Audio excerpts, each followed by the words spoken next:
ওই যে রাখাল, দুটো ইলিশ দাও দেখি, বড় দেখে। আজ গিন্নি ইলিশ পাতুরি করবে বলেছে।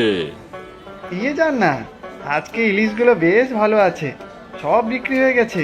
এই দুটো ইলিশই পড়ে রয়েছে, নিয়ে যান না। রাখালের মাছ নিয়ে কখনো ঠকেছেন বলুন? তাই জন্যই তো তোমার কাছে আসি রাখাল। তোমার মাছের মতো মাছ এই বাজারের চত্বরে কোথাও নেই।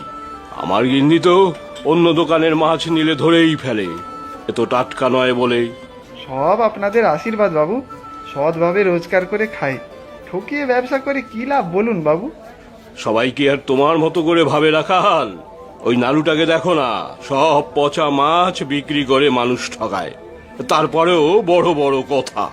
কি আর বলবো বাবু, এই বাজারে আমরা কয়েকজন তো ওর সাথে মুখও লাগাই না। মাথায় বড্ড শয়তানি বুদ্ধি ঘরে ওর। হ্যাঁ, সেই ভালো। এইসব লোকেদের মুখ না লাগাই ভালো। দাও দেখি ইলিশ দুটো। একদম নিশ্চিন্তে নিয়ে যান বাবু, এক্কেবারে কাঁচা ইলিশ। কই গো গিন্নি, কোথায় গেলে? আরে দেখে যাও, দেখে যাও, কত বড় দুটো ইলিশ মাছ এনেছি, দেখে যাও।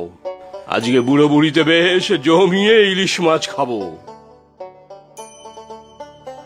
কি হলো গো, এত হাঁক ডাক করছো কেন শুনি? ও মা, এই যে অনেক বড় বড় দুটো ইলিশ। দুজন মাত্র মানুষ আমরা, এত মাছ খাবে কে? কেন কেন, আমরা খাবো। ইলিশ পাতুরি খাবো, সর্ষে ইলিশ খাবো, নয়তো ভাপা ইলিশ খাবো, ইলিশ মাছের মাথা দিয়ে চচ্চড়ি খাবো। সত্যি তোমার মতো ইলিশ পাগল আর দুটো নেই। যাই, সন্ধ্যাকে বলি মাছগুলো কাটা শুরু করতে। গিন্নি, আজকে আমি নিজে দাঁড়িয়ে দাঁড়িয়ে মাছ কাটা দেখবো। রাখালের মাছ বলে কথা, একেবারে টাটকা মাছ। আর তোমার দাঁড়িয়ে দাঁড়িয়ে মাছ কাটা দেখে কাজ নেই, তুমি ঘরে গিয়ে বিশ্রাম করো, আমি রান্নাঘরে যাই। মাছ পাগল লোক একটা। তুমিও বা কম কিসে, মাছ না হলে তো তোমারও চলে না। এই যে রাখালদা, বাজারে আমার নামে বদনাম রটিয়ে ভালো কাজ করছো না, এর ফল ভালো হবে না বলে দিলাম। আমি কেন বদনাম রটাবো তোর নামে খামোকা? লোকে দেখে যা বুঝছে সেটাই তোর নামে বলছে। পচা মাছ বিক্রি করে কত আর লাভ হয় তোর? শুধু শুধু বদনাম। বিনা পয়সা জ্ঞান না আমি তোমার কাছ থেকে নেব না। কি ভেবেছো এই বাজারে একচেটিয়া ব্যবসা করবে? বাকিরা আমরা বানের জলে ভেসে এসেছি বুঝি? মুখ সামলে কথা বল নাড়ু। আমার কাছে যখন কাজ করতিস তখন আমার নাম করে খদ্দেরদের কাছ থেকে বেশি পয়সা নিয়ে পচা মাছ গছিয়ে দিতিস। আমি তাড়িয়ে দিলাম, তাও তো শুধরালি না। কটা টাকা দিতে তুমি যে বড় বড় কথা বলছো? এখন আমি নিজে মাছ কিনে ব্যবসা করি বলে তোমার সহ্য হচ্ছে না, বুঝি না আমি?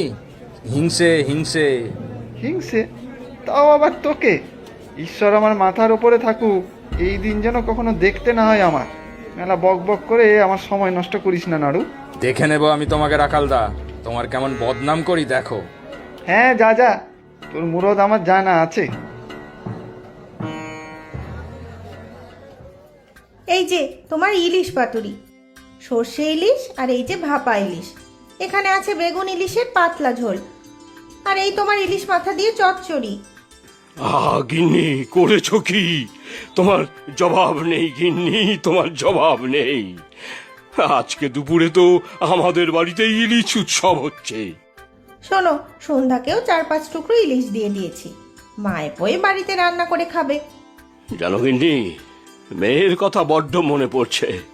মেয়েটা আমার ইলিশ পোকা ছিল একেবারে। ঠিক তোমার মতো। এবারের জামাই ষষ্ঠীতে মেয়ে জামাই এলে ইলিশ মাছ এনো, রান্না করে খাওয়াবো। তখন কি আর ইলিশ মাছ শুধু আনবো? চিংড়ি, পার্শে, পাবদা, ভেটকি, জামাইয়ের পাতে মাছের মেলা বসিয়ে দেবো একেবারে। হ্যাঁ, নাও এবারে খাওয়া শুরু করো দেখি, বলো সব রান্না কেমন হয়েছে। অসাধারণ হয়েছে গিন্নি, অসাধারণ হয়েছে। বসে পড়ো, বসে পড়ো, একসাথে বসে খাবো। শোনো না, মেয়ে জামাই তো শহরের বাইরে আছে, শুনলাম বেয়াই মশাইও কাজের জন্য বাইরে গেছেন, 2 দিন পর ফিরবেন। বিয়ানকে নেমন্ত্রণ করলে হয় না? এইসব কথা জিজ্ঞেস করতে হয় নাকি? বেয়ানকে আমি নিজে ফোন করে আসতে বলে দেবো। হ্যাঁ, আজকেই করো তাহলে, কদিন এসে থাকুক এখানে। এই বেটা রাখালের একটা ব্যবস্থা না করলে হবে না, ওর ভালো মানুষই একেবারে ঘুচিয়ে দিতে হবে। কি করবে গুরু? ওকে সরিয়ে দে, হাত পা ভেঙে ফেলে রাখে। ও বেটা আমারও সর্বনাশ করেছে। হ্যাঁ, ধর্মপুত্র যুধিষ্ঠির। এধার কামাল উধার করে বেশ তো ভালোই আমদানি হচ্ছিল, সেটাও সহ্য হলো না। ওই যে বলে না, পিঁপড়ের পাখা গজায় মরার জন্য রাখালেরও তাই সময় হয়েছে। তবে কাজটা কবে করবে গুরু? বেশি দিন এভাবে চললে কিন্তু আমাদের পথে বসতে হবে। সরিয়ে দি বেটাকে, একদম চিরতরে সরিয়ে দি। দাঁড়া, থাম তো তুই। খালি কিছু হলেই একে সরিয়ে দেব গুরু, ওকে সরিয়ে দেব গুরু। মাথা ঠান্ডা করে কাজ করতে হবে। ওকে চিরতরে সরিয়ে দিলে মানুষ তো আগে আমাদের সন্দেহ করবে। হ্যাঁ গুরু, সেটা তুমি ঠিক বলেছ গুরু। এমন কিছু একটা করতে হবে যাতে লাঠিও না ভাঙে, আবার সাপও মরে। বুদ্ধি আমার মাথায় এসে গেছে, এখন শুধু সুযোগের অপেক্ষা। আরে বলো না গুরু, কি বুদ্ধির কথা ভাব।